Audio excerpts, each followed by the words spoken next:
Jobs along the way. We don't need to say that part. We don't need to say that part. Okay. Anyways, since they went to stay at Lydia's house. No. She wants to be a football playing king in space. I don't like recording myself doing things. It's very awkward. I just feel like I'm so serious and I'm not smiling. Is that bad? A little bit. You sound shrug. I went. Ugh. This is tough. It's hard looking at yourself. Just go back to the world. Yeah. I just like look at myself and I'm like, what are you doing? You're so chill. I'm so chill. All the time. When you watch this back, you're gonna realize how chill I am. I kind of want to say, don't get it twisted. I think that's really funny. Don't get it twisted. Don't get it twisted. Don't get it twisted. Don't get it twisted. Just don't do it. Okay. Don't get it twisted. You don't eat every meal every day. I said every meal again. Don't get it twisted. Don't get it twisted. Don't get it twisted. Don't get it twisted. Don't get it twisted. Don't get it twisted. Don't you dare get it twisted. Don't you dare get things twisted. I don't want to say it anymore. I've said it so much. I think I just need to get a clip of me saying, don't get it twisted, and then put that. Don't get it twisted! That's the one, right there. I'm just gonna skip that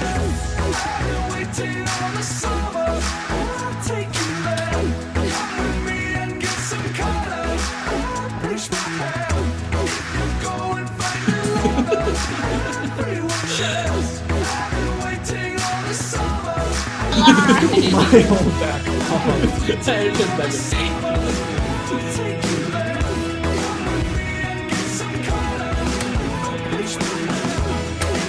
And welcome, hello from me, Ben, your host, coming to you live from the luxurious STYGIES youth room. And we have two very friendly faces here today. That's right, it's summer. Woo! The interns are here. Interns. All right. That's it. Okay. We broke Cameron. You did. So, this is our last STYGIES Live. Yes! Ever. Sticky's live no more. Yeah, no one's that sad about it. Because next week we will begin meeting in person again. I know, crazy, right? But here's the thing. It won't be here in the luxurious youth room. We'll have to save it. Don't worry. We'll do some remodeling, cleaning, all that good stuff. We'll be back in the fall. Mm-hmm. But for now, we're going to meet in the park, specifically Frisco Commons, which is right that direction. But on the video, it's that direction. If you tilt your screen a little bit this way and look upside down, it's probably about that direction. Yeah. So, the middle school, which is rising 6th grade now through rising 8th graders. So if you've already completed 8th grade, you're in high school. There's no turning back to that. Middle school will be going to Frisco Commons from 6 to 8 on Sunday nights. High school, which will be the rising 9th graders through our graduates. Congratulations. You will be meeting at Frisco Commons from 6:30 to 8:30 on Wednesday nights. So, don't get it twisted. Don't get it twisted! So today is week 4 in our study of Faith for Exiles. All right, today is week 4 in our study of Faith for Exiles. So today is week 4 in our study of Faith for Exiles. And today we're talking about vocational discipleship, which, yes, vocational, not a word we use every day. Basically, it just means work. So your work and your discipleship, how do they play together? Vocational discipleship. Now, your generation is crazy ambitious. Like, success is going to come to everyone. Like, 35% of your people, according to this book right here, believe that they're going to have some moment of fame before they reach the age of 25. 35% of people. It's pretty crazy. But fame is easy as just the right TikTok. And your generation's obsessed with becoming famous some way, somehow. through something. But the path of a good exile, living out faith in this digital Babylon culture that we have, they check their ambition to see if what you want lines up with what God wants for you. So that way your work and your faith can go together in harmony. You get to live a good life no matter where you are. So knowing and living God's calling, especially in the arena of your work, is a very, very, very important thing. And resilient disciples are God-centered in their thinking about their work and their calling. Your faith and your work cannot be separated, because I'm not just a consumer, I'm also a creator. And all the work that I do, the things that I create, are all for one purpose. It's for God's kingdom. And I'm confident in my future as well because I know that God provides. A great example of vocational ministry in the Bible can be found in Acts chapter 16. Paul and Silas are going to Philippi to preach the word, and they meet a lady named Lydia. Lydia is a purple dyer by trade, and so purple cloth was really expensive at this time, and only the richest people in the area wore purple dye. The reason that it's so expensive is because it had to be made in a very long, painstaking process of taking small sea creatures and crushing them up and then dyeing the cloth with the dye that you form from the seashells. So we can assume that since Lydia was a purple cloth maker, that she was pretty well off, and probably she didn't have to worry about her household, and she had a pretty big house. So when she met Paul and Silas and they spoke to her about Jesus, she insisted that they come stay with her. Now, when Paul and Silas traveled from town to town to preach the word, they didn't have places to stay unless the church offered them a place to stay. And so since Lydia had the resources from her job, she was able to offer them a place to stay. And it allowed them to stay in Philippi and continue to teach the word to more people. And so even though Lydia didn't work for a church, she found ways to use her job, her vocation, in order to glorify God and expand his kingdom. Because the truth is, you don't have to be in ministry or a missionary job to be working for God's kingdom. In fact, a massive majority of people aren't. This is God's world and everything in it.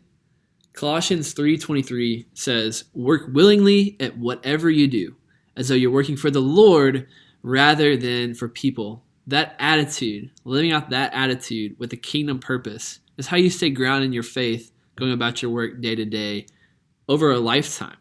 And that's an attitude that gets built up over time.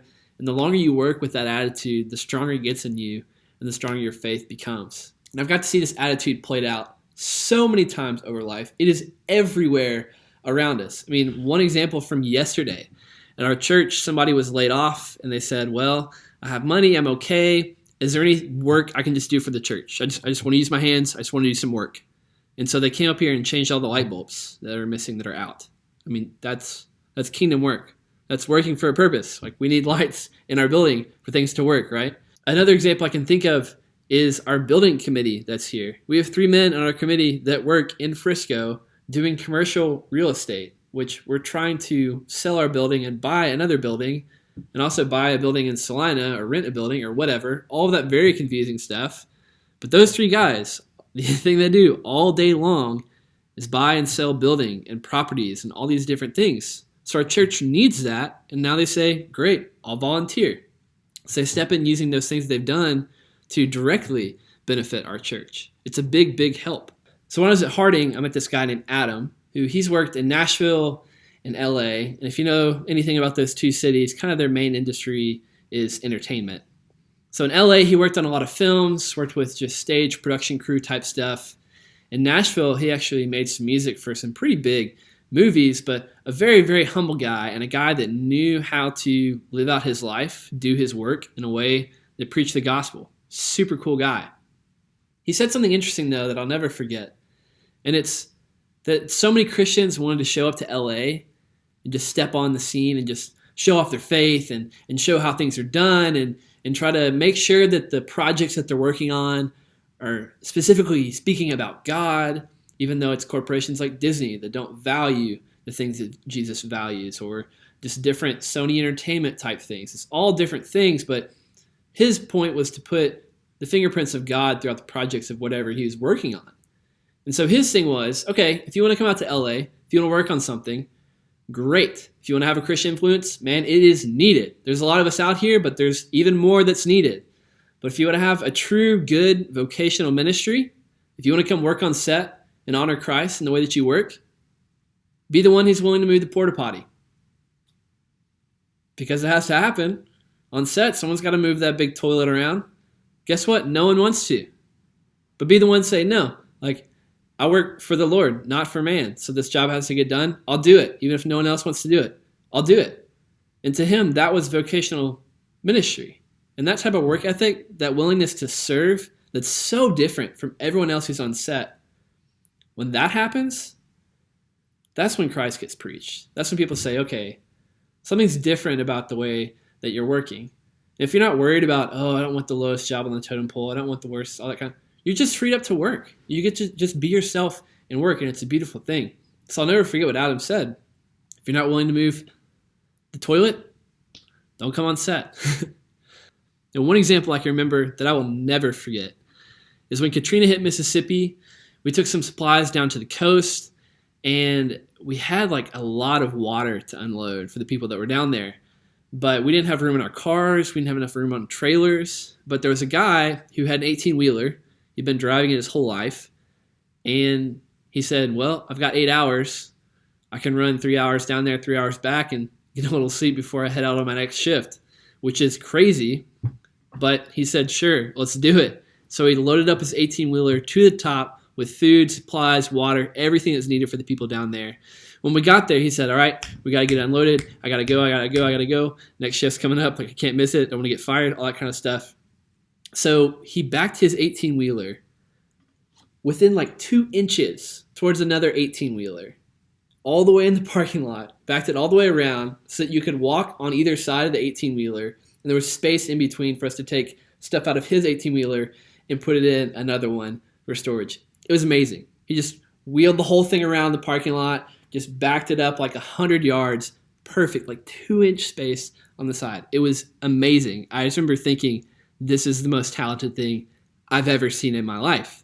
It's because it's a guy that takes pride in what he's doing. You have to respect the person that takes pride in their job, no matter what that job is.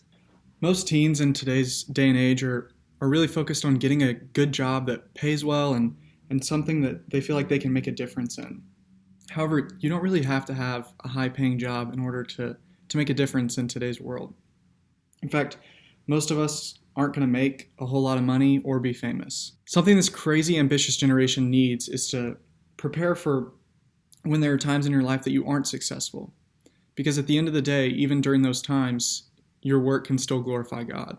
Ambition is something that has the ability to bury you.